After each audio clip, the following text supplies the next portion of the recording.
Good day everyone, my name is Christine A. Riamon together with my group mates Gemma Bacani and Jennifer Barredo, and we are going to tackle about Chapter 5, which is the social psychological aspects of advocating LGBT human rights in the Philippines. So, the marginal position of lesbian, gay, bisexual, and transgender or the LGBT Filipinos in Philippine society came to national consciousness in November 2009 when the Commission on Election or the COMELEC denied accreditation to a political party called Ang Ladlad. Overturned 5 months later in a Supreme Court. So, the case of Ang Ladlad highlighted a persistent reality to many LGBT Filipinos that across many domains in life, anti-LGBT discrimination and stigma are alive and operating in the Philippine society. So, nung time ng 2009, tinanggihan ng Commission on Election yung accreditation ng party list ng Ang Ladlad. So, yung Ang Ladlad, isa siyang party list na kumakatawan sa LGBTQ community na ang goal ng party list na ito is ma-promote yung human rights regardless kung ano ang inyong sexual orientation or ang iyong gender identity. So, bago tayo mag-start, i-define muna natin or itukuyin muna natin kung ano ba ang kaibahan ng sexual orientation sa gender identity. So, pag sinabi mong sexual orientation, ito yung tumutukoy sa ating physical, emotional, and sexual na attraction sa ibang tao. So, halimbawa na lang neto yung tinatawag na heterosexual, which is yung opposite sex. Homosexual, which is yung same sex. Bisexual, ito yung both. Then, yung pag sinabi naman nating gender identity, ito naman yung kung paano natin nakikita yung sarili natin batay sa ating kasarian. Halimbawa na lang neto is yung male, yung female, or ikaw ba ay transgender. So, ito yung kaibahan ng sexual orientation sa gender identity. So, nung time na yon, hindi pinayagan na makasali ang party list na Ang Ladlad sa national election. So, eventually, nagbago rin yon at binawi rin ito after 5 months sa isang desisyon ng Supreme Court na muling nagpahayag na ang hindi daw pag-aproba ng mga group na hindi pabor dito ay hindi magiging batayan para i-exclude sila sa kagustuhan nila na magkaroon ng equal rights. So, yung kaso din ng Ang Ladlad ang nag-emphasize sa reality na nararanasan ng napakaraming LGBTQ community or LGBT members na meron pa ring discrimination at mga stigma na patuloy na nag-i-exist dito sa ating lipunan. So, halimbawa na lang ng stigma dito is yung pambubuli sa mga bata or matandamang member ng LGBTQ community. Very common naman is yung yung pagbabawal na sa mga transgender na mag-CR sa pambabaeng CR. Pagdating naman sa trabaho, meron stigma na minsan kadalasan yung mga gay or lesbian is hindi tinatanggap sa trabaho. Meron ding iba pagdating naman sa religion, kadalasan aminin man natin sasabihan yung mga members ng LGBTQ community na sila daw ay may makasalanan, parang ganun. Marami pang iba. Group inequalities, social psychological insights. So, group inequalities can be observed along the lines of gender, race, class, ability. So, social psychological research has established that such inequalities also give rise to particular intergroup relations. So, may mga individual na dahil sa pagiging member nila ng particular groups, ay meron silang nagtatamas sila ng mga privilege kaysa sa iba. Samantalang yung iba naman na makikita natin ng mga konting access sa mga privilege ito at mas sila yung mga natitiis sa mga worst outcome. Halimbawa na dito is yung LGBTQ community. So, makikita natin tong mga group inequalities na to sa, yun nga, sa kasarian, sa race, kung saan ka panlalaki, sa age, at sa ability mo, sa kanya-kanya nating abilidad. So, halimbawa na lang nitong inequality na to is yung sa kasarian, so sa babae at sa lalaki. So, dati, nagkakaroon tayo ng stigma na pag sinabi mong babae, dapat nasa bahay lang daw, mag-aasikaso ng pamilya, ng mga anak, ng asawa. Samantalang ang lalaki daw is sila lang yung magtatapos ng pag-aaral at sila lang yung magtatrabaho at magpo-provide sa pamilya. Yun yung very common na example. Pero sa panahon ngayon, nagbabago din ng panahon, halos pantay-pantay na rin. So, pati mga babae is nagkakaroon na rin ng privilege para makapagtrabaho. So, lalo-lalo na may mga kakayahan na ang mga babae na kung ano man nagagawa ng mga lalaki is kaya na rin gawin ng mga babae. So, ayan. Next. High status groups. Asan na ba ako? Individuals in more high status position often look down upon lower status group, ascribing them to less human-like characteristics. Ayan, sabi nga, pag sinabing high status, mayayaman, nililook down or mababa ang tingin nila sa mga lower status group or may hirap.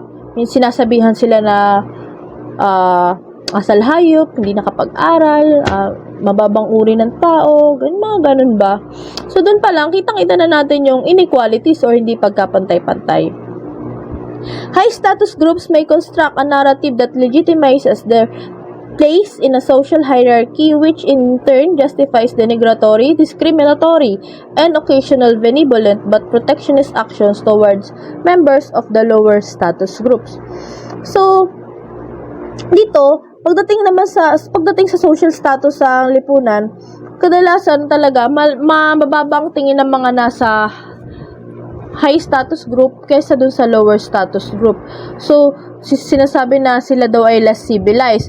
May mga instances pa na yung mga nasa pagdating sa justice, halimbawa na lang pagdating sa kalsada, yung mga napapanood natin sa mga balita, yung mga road rage na mga nasa kotse, nabangga ng nakabangga ng security guard. 'Di ba? Parang asan dun yung hustisya na parang mas napaboran pa rin yung mayaman kaysa dun sa pangkaraniwang tao lang. So, very common yan na napapanood natin sa mga balita. So, wala tayong masyadong magawa. Parang may isip na lang natin na ang hirap maging mahirap talaga. Next.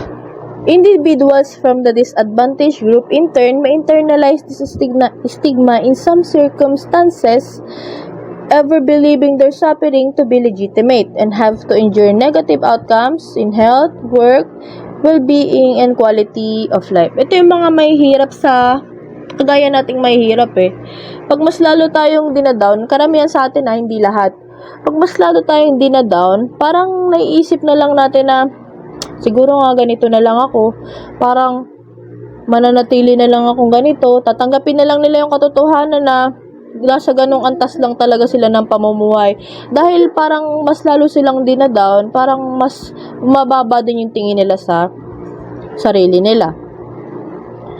So, sexual and gender minorities have experienced long, often complicated history of oppression and equality. Ito, lalo na yung mga nasa LGBTQ community. Sila talaga yung nakakaranas ng pangmatagalang pagdidiscriminate talaga. So, kung nararanasan ng iba yan, mahiyaman sa mahirap, lalo na yung mga nasa LGBTQ community natin. So, mas prone sila sa mga human rights violation, sa discrimination, sa violence. So, lalo na matunog yung balita ngayon, no? Yung nakaraan yung kay Pura Luca Vega. Siya yung drug drag race, yung nagda-drag race na parang ginaya niya yung ama namin. Tapos, pinortray niya doon si Jesus Christ. So, nabash siya ng todo doon sa part na yon. So, dahil binayolate niya nga naman yung kumbaga parang nabastos niya yung religion, parang ganun. Pero, kung tutuusin hindi sa mas kung bubuksan lang natin yung mata natin, napakaraming tao ang gumagawa ng ganung bagay. May nausap pa nga sa TikTok talaga na niremix na kanta ng mga ng ama namin. Bukod pa dun, meron pang isang lalaki, straight na lalaki siya, hindi siya member ng LGBTQ community, na pinaportray niya rin si Papa Jesus, tapos nagbebenta siya ng tapa. So, ang tawag niya sa sarili niya is Tapa Lord. Pero yung mukha niya is mukha ni Papa Jesus. Tapos, may mga pictures na kumakalat sa Facebook na naka-dirty finger siya. 'Di ba? Parang sinasabi din ng iba, napaka-unfair, 'di ba? Na parang bakit daw si Pura Luca is siya lang yung yung parang ginanon or sinampahan ng kaso. Samantalang napakarami talagang nagba-violate ng mga ganun. Mas maraming nambabastos talaga sa religion. So, sila lang na members ng LGBTQ community ang mas napapansin talaga. So, yun. Next. Sexual citizenship and rights. Classical views of citizenship construct it as a status based on those who are full members of community. We can distinguish two dimensions to this construct: access and equality. Access and quality. So, dito, sa pagiging citizen daw, pag sinabi mong citizenship, o isa kang citizen or ikaw ay ganap na miyembro ng isang community. So, meron tayo, pag ikaw ay citizen or ganap na member ng isang community, syempre, meron kang mga rights and obligation. So, madidistinguish daw itong pagiging citizen sa pamamagitan ng dalawa na yan, access and quality. Pag sinabi mong access, dito makikita yung mga rules na nagsiseparate sa pagiging citizen at non-citizen. So, pag sinabi mo namang quality, ito naman yung mga subsequent rules and obligation natin or mga duties natin at responsibilities natin bilang citizen sa community na yon. Ano ba yung mga dapat nating gawin? Ano ba yung mga batas na dapat nating sundin? Ano ba yung obligasyon natin sa komunidad na yon? Ayan. This bundle of rights and obligation has also been classically analyzed. So, analyzed along so-called triad of citizenship: civil rights, social rights, and political rights. So, dito naman, itong mga rights and obligation na to, syempre, ina-classified to na sa pamagitan ng tatlo na to. Pag sinabi mong civil rights, ito yung mga freedom natin to speak, freedom to act, freedom to think. Pag sinabi mo namang social rights, ito naman yung mga pagtatamasa natin or pag-i-enjoy natin sa mga pansarili natin or welfare natin, yung well-being, yung pakikisalamuhan natin sa ibang tao. Pag sinabi mo namang political rights, ito naman yung rights natin para makipag-participate dun sa process ng democracy or yung pagboto, syempre, or pag-elect sa isang representative na gusto natin. So, early scholars such as Ken Plummer and Jeffrey Weeks extended the analysis of citizenship into the domain of sexuality beyond male and female gender binary known as sexual citizenship. So, kung dati sex, ang tawag lang is citizenship, so itong dalawang scholars na to, in-extend niya. Kumbaga, nilagyan niya ng domain ng sexuality na maliban sa male and female, meron ng tinatawag na sexual citizenship.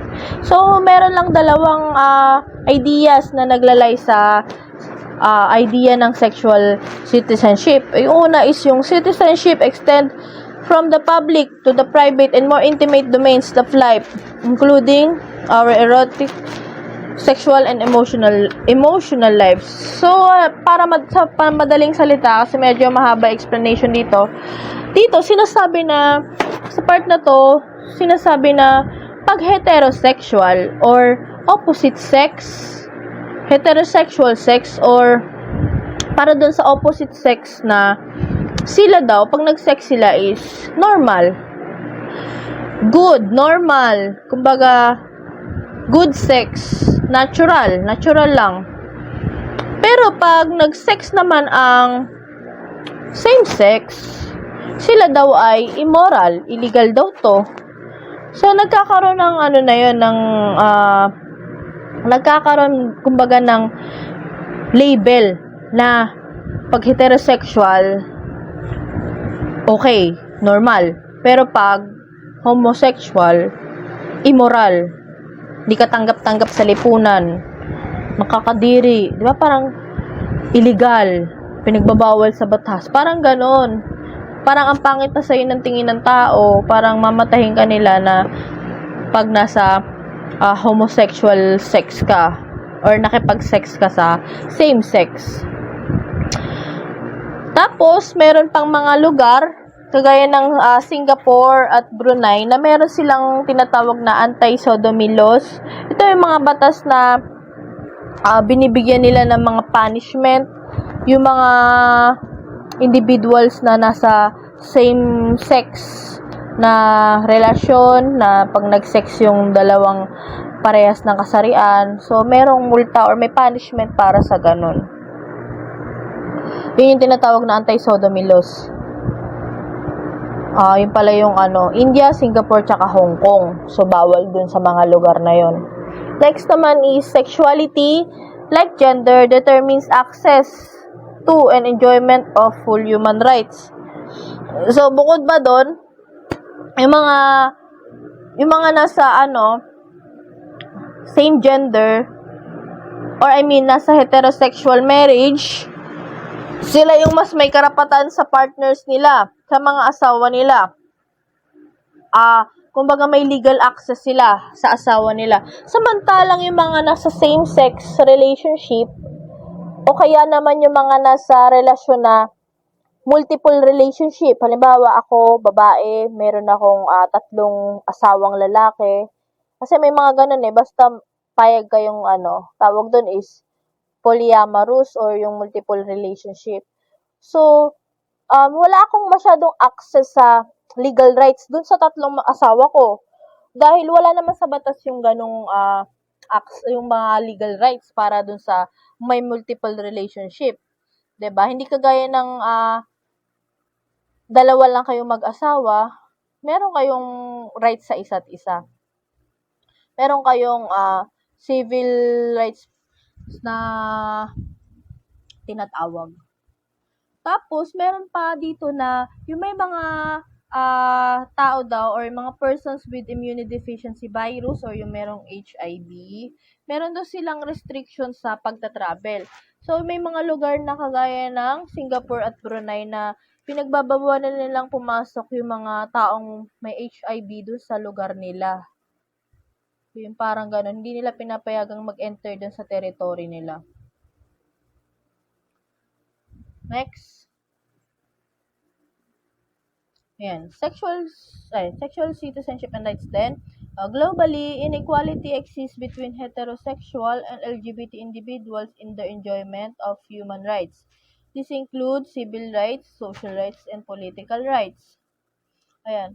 While the past 2 decades have seen enormous strides in improving the human rights situation of LGBT people, especially in Western countries, marginalization and oppression of sexual and gender minorities persist, often with grave consequences. So, may mga lugar sa Western countries, kagaya ng halos 70 countries itong nakalagay nito, na illegal yung same-sex relation.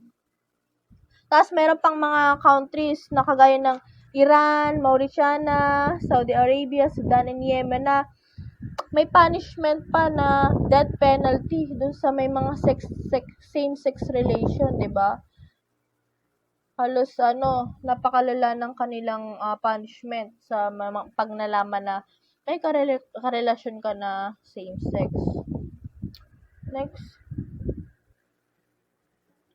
In the democratic countries that uphold the fundamental equality of their citizens, LGBT people possess the same obligation as heterosexual citizens but have to tolerate less that equal access to full marriage rights, employments, and economic well-being, education, religion, and sport.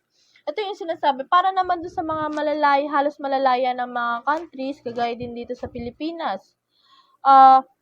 Pare-parehas lang ng mga binabayaran tayong mga taxes. Pare-parehas lang tayo ng obligasyon sa community natin.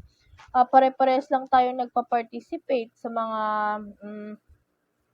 halimbawa sa pagboto, yung mga compliances natin sa constitution, pagsunod sa batas, mga binabayarang penalty, halos pare-parehas lang para dun sa mga ah, para dun sa mga citizen na heterosexual at dun sa LGBTQ community, halos same lang. Pero pagdating sa pagtatamasa ng full enjoyment sa human rights or sa equal rights, mas lamang pa rin talaga yung nasa heterosexual citizens.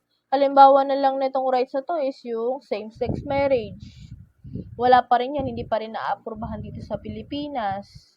Yung mga pagdating sa trabaho, parang meron pa rin talagang discrimination pagdating sa heterosexual citizens between LGBTQ community. Mas inatanggap nila yung heterosexual.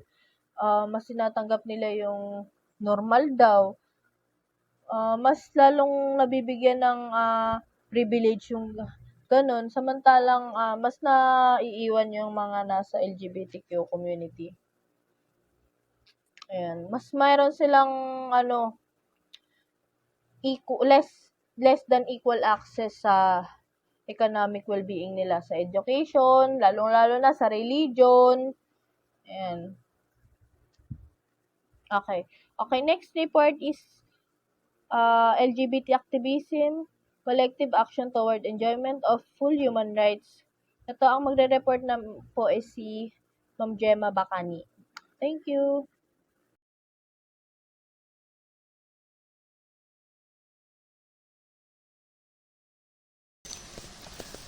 Good day, everyone.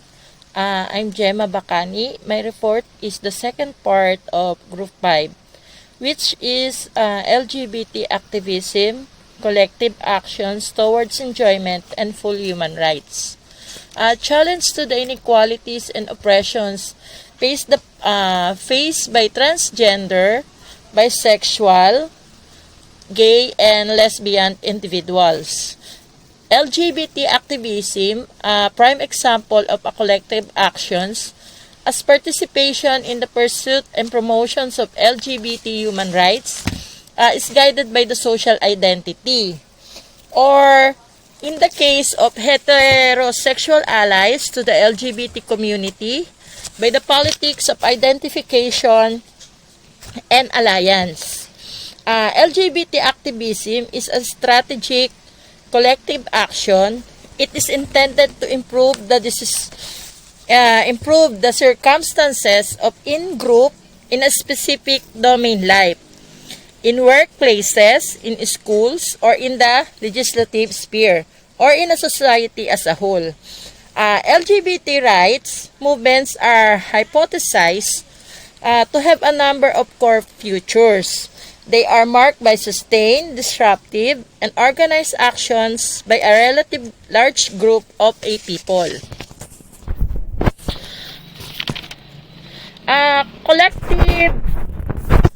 Collective actions, such as social movements, often trace their genesis to a participating event, one that draws attention to a disadvantaged group, subordinates position in status hierarchy. The three factors of collective actions are perceptions of impermeability or intergroup boundaries, feeling of illegitimacy of the status hierarchy, perception of instability of the status quo.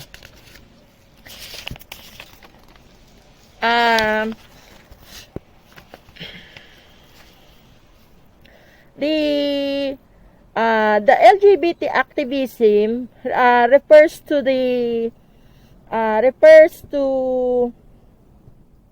collective efforts of individuals and or organizations advocating for the rights of equality of lesbian, gay, bisexual, and transgender LGBT individuals. Ito ay nagre-range of activities aimed at promoting social, legal, and cultural changes to ensure that LGBT individuals can enjoy the same human rights and protections as their heterosexual and cisgender counterparts. The LGBT activism has played a crucial role in advancing the rights of LGBT individuals around the world. It has been instrumental in challenging discriminatory laws, fighting for legal recognition of same-sex relationships, advocating for protection against hate crimes and violence, and working towards the elimination of discrimination based on sexual orientation and gender identity. One of the primary goals of LGBT activism is to secure legal equality for LGBT individuals. This includes advocating for decriminalization of homosexuality, pushing for the recognition of same-sex marriage or civil unions, and working towards the implementation of comprehensive anti-discrimination laws that protect LGBT individuals in various areas of life, such as employment, housing, healthcare, and education.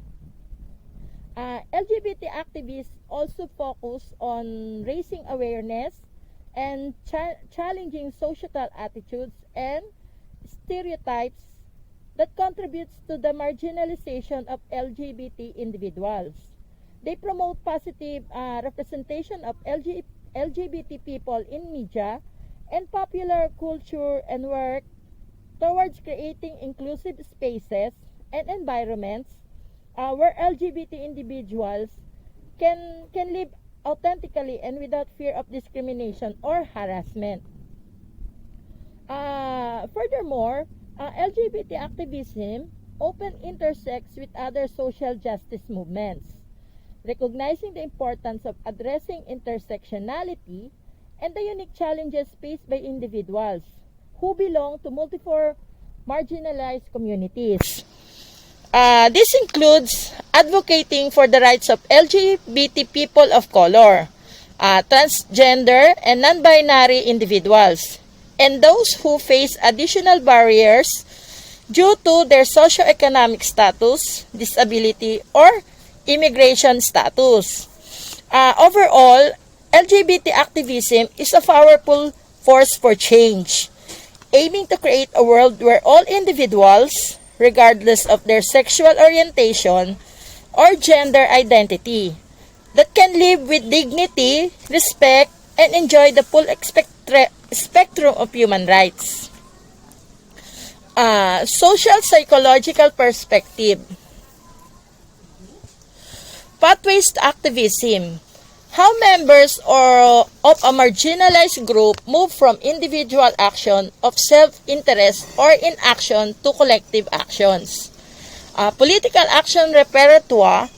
The specific behaviors group member engage in to challenge the status hierarchy ranging from normative or institutionalized to non-normative or radical.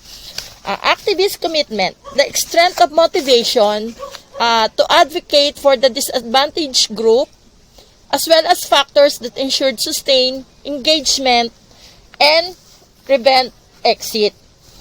Activist identity, perception of the self as an advocate for the disadvantaged in group and how this identity figures in relation to other social identities. From a social psychological perspective, there are several factors that can contribute pathways to activism. The development of political action repertoire, or the level of activist commitment, and the formation of activist identity. These factors include personal experiences, social networks, identity processes, and collective action theories. Each of these have aspect in more details. Number one, the personal experiences. Personal experiences such as witnessing or experiencing discrimination or injustice can motivate individuals to become activists. These experiences can create a sense of empathy, anger, and moral obligation, leading individuals to take action to address the issues they care about. Number two, the social networks. Social networks play a crucial role in activism. When individuals are connected to others who share their beliefs and values, they are more likely to engage in collective action.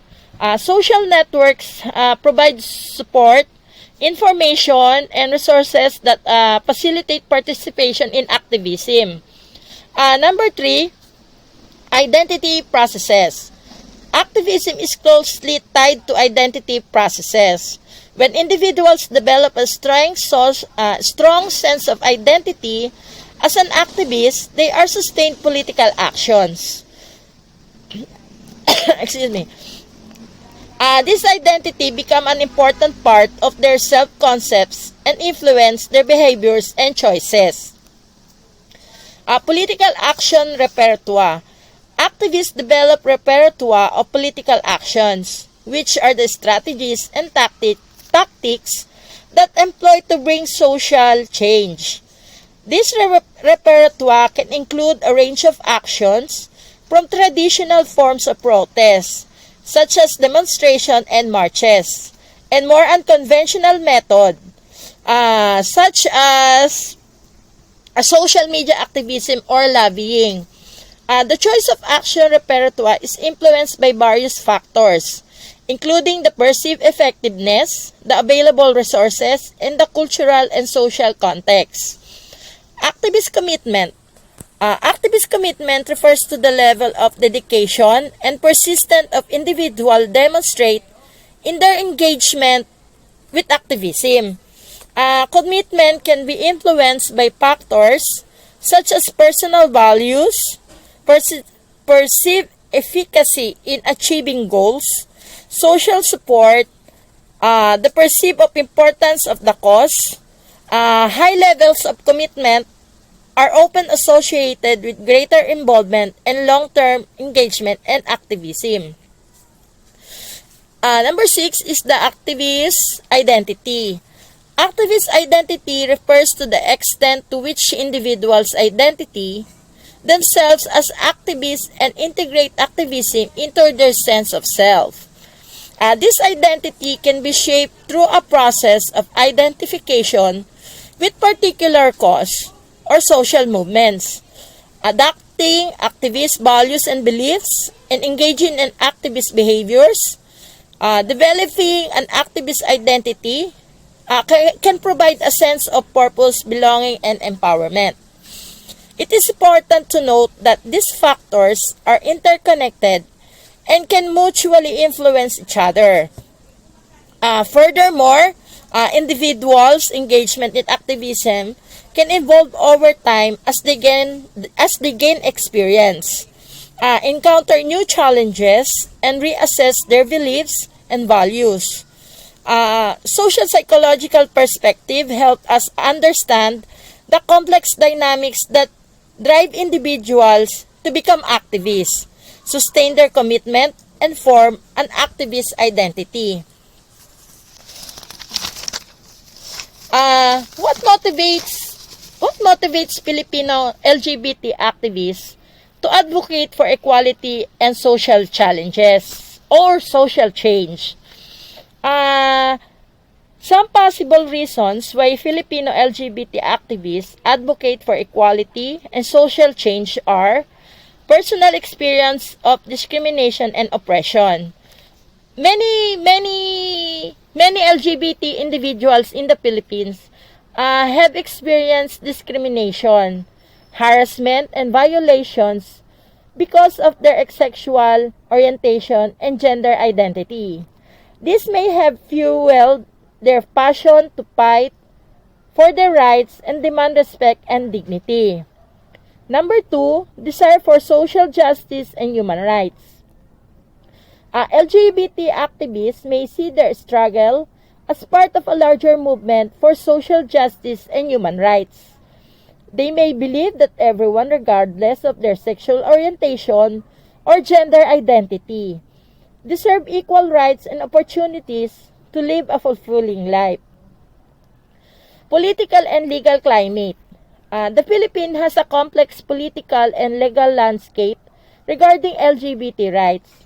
While there are some protections and recognition for LGBT individuals, there are still many gaps and challenges. LGBT activists may see the need to push for legal and policy reforms to address these issues. Number 4, connection to the global LGBT movement. The fight for LGBT rights is not limited to the Philippines, but is a part of a global movement. Filipino LGBT activists may be inspired by the progress made in other countries and feel a sense of solidarity and unity with other LGBT individuals and organizations around the world. So, here are the activists' profile and pathways. Example of this is Nora is a project coordinator for a regional LGBT organization and also a founding member of lesbian organization in Manila. The Filipino activists who have been involved in various LGBT non-profit organization, both local and international. Irma was the chair of an organization, Transsexual Filipino Women, and during the time of the interview, was also affiliated with the local LGBT party. Ami had a post in International Lesbian, Gay, Bisexual, Transgender, and Intersex Rights Association. One of volunteer moderator is Nino for an online social network that provide a venue for a Filipino gay men to interact and discuss issues ranging from dating and health and politics and empowerment. Steve was part of non-government organizations that aims to promote sexual health or MSM, men who have sex with men, and trans Filipinos. Roman is a founding member of Letis LGBT organization, and it's also affiliated with International Association of LGBT Pride Organizations based in the United States. Kagaya na sinabi ko kanina, Nora is a project coordinator for our regional LGBT organization and also a founding member of lesbian organization in Manila. Elena was the founding of an NGO that provides legal resources and services for Filipino LGBTs. Emma works in a public sector and a legislative advocacy for LGBT issues. Uma is with a non-profit organization that promotes sexual and reproductive health in the context of HIV, AIDS, and migration. These are the activists that na sila ang makikipaglaban para sa kapakanan at kapakanan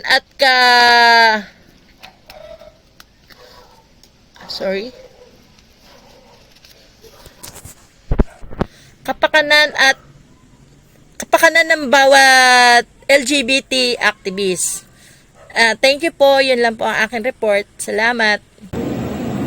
Good evening, ma'am. Good evening, classmate. I'm Jennifer Barredo, the third reporter of the Group 5. So my topic is about the commitment of LGBT activists. And this topic, we're going to learn how they get involved, the LGBT community, how much longer they foresee themselves as activists, and the reason for entering as well as continuing to be LGBT activists. One construal of LGBT activism was it filled gaps of LGBT. Inclusion in Philippine civil work for some experiences of being LGBT in organizations working on issues led them to see a need for groups that focus squarely on the issues of lesbian, gay, bisexual, and transgender Filipinos. So aware naman po tayo na wala naman po talagang group or organization or any organization sa mga lesbian and homosexual nating kapatid. Meron nga po tayong mga tinatawag na Gabriela, which is the group of women. So, meron pong isang gay student ng isang university na parang napaisip siya na kailangan merong mag-stand para sa kanilang mga homosexual. So, bumuo sila ng community, which is LGBT community, para makapokus sa kanilang mga pangangailangan, like yung karapatan nila or even the equality. Others pointed out the fact that LGBT citizens in other parts of the world enjoy social and legal recognition, inclusion, and acceptance. Reducing the disparities between local LGBT realities and the situation elsewhere was another source of motivation for Filipino LGBT activism. Some activists remark on their vision of improving the status of LGBT Filipinos as the primary reason for staying committed to LGBT activism. So yun po, ine-emphasize nila ang kanilang vision na malesen yung tinatawag na disparities or yung pagkakaiba na para matamasa nila yung equality na gusto nilang makamit tulad ng mga nararanasan sa ibang bansa. Tsaka iniisip din po nila yung magkaroon sila ng sariling pamilya na katulad po ng mga normal nating mga lalaki, babae, na magkaroon din sila ng pamilya bilang member ng LGBT or homosexual. Kaya yung sa grupo nila, pinagbubuti nila na kailangan nilang pagbutihin yung grupo nila, kailangan nilang mapakita sa bansa na kaya po nila yung kanilang grupo. Others describe ways in which engagement in LGBT activism had negatively affected the romantic and or social relationship.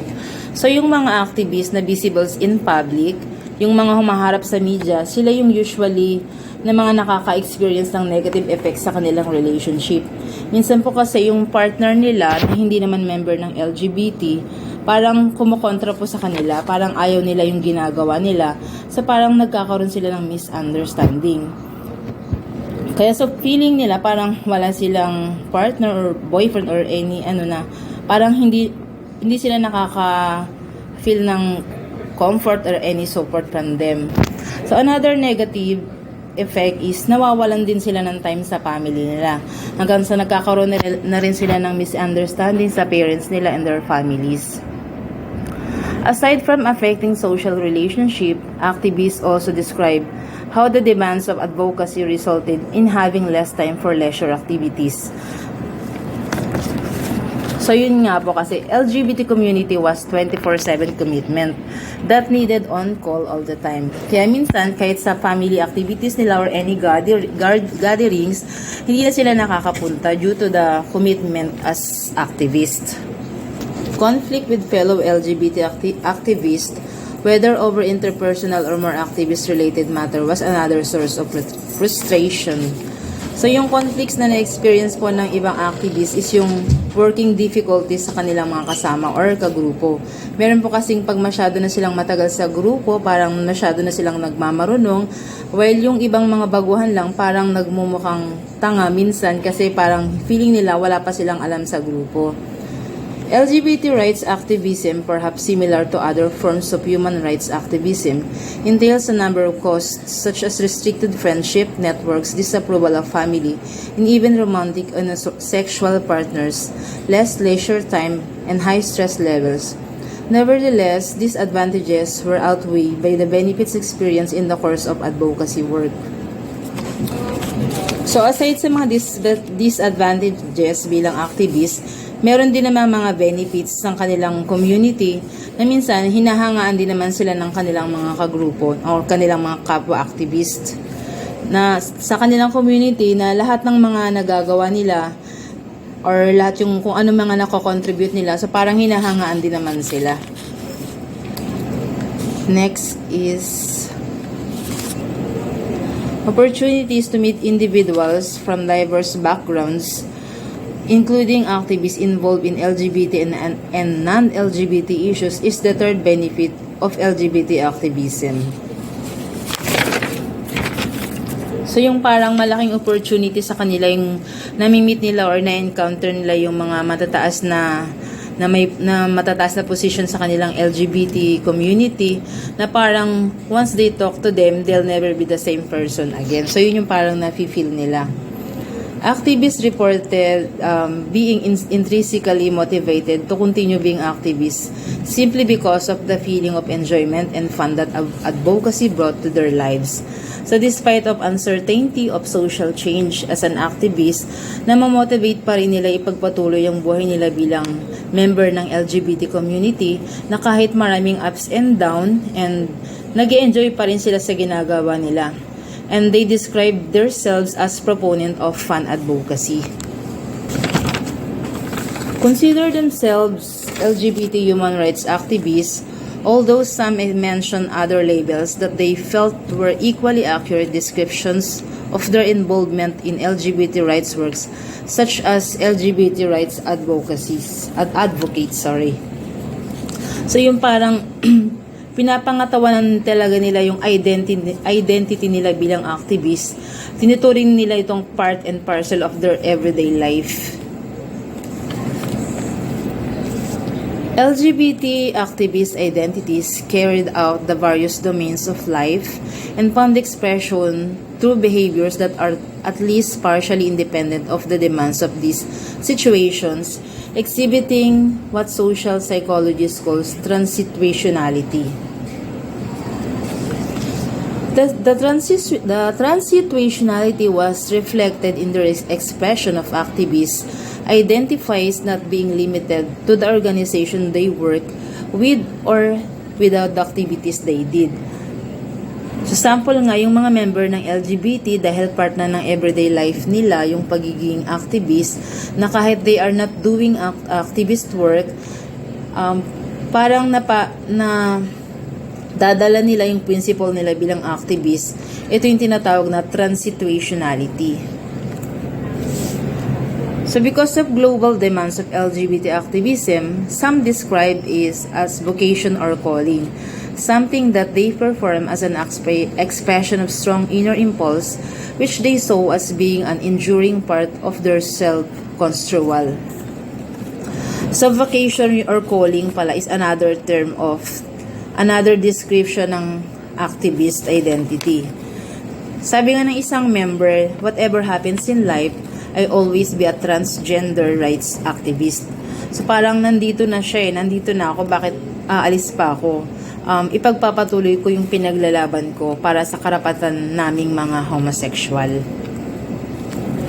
Bridging personal and political politics.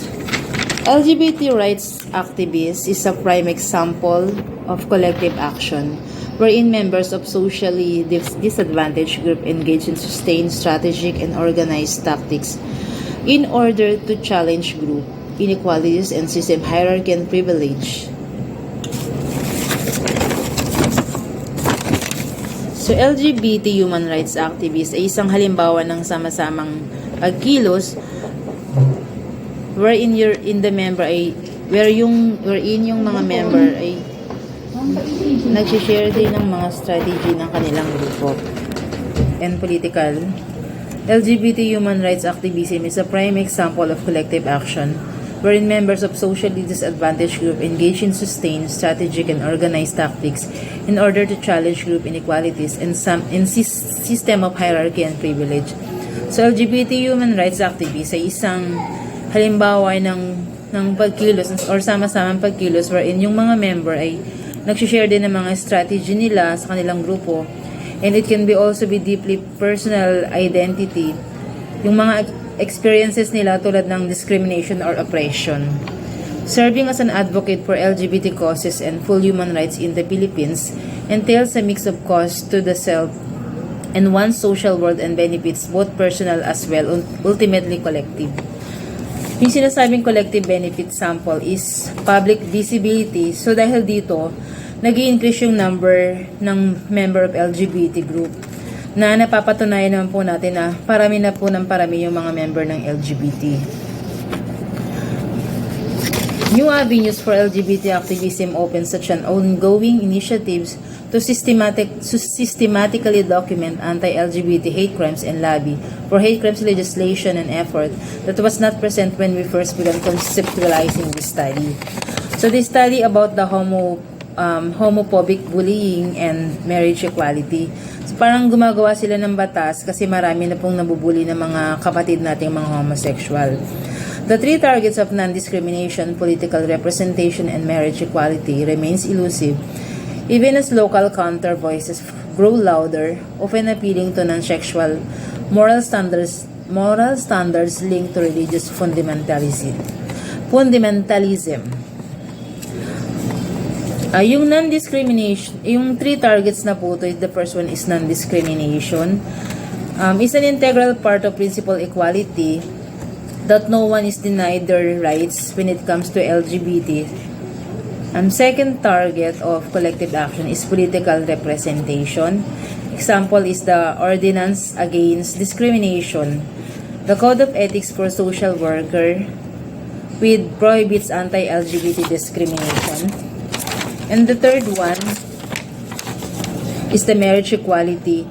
So, yun po yung parang gustong yung equality, yung karapatan din po ng mga LGBT na parang gusto rin nilang magkaroon ng same-sex marriage dito po sa Pilipinas na katulad ng nararanasan ng sa ibang bansa. So, yun lang po. Thank you.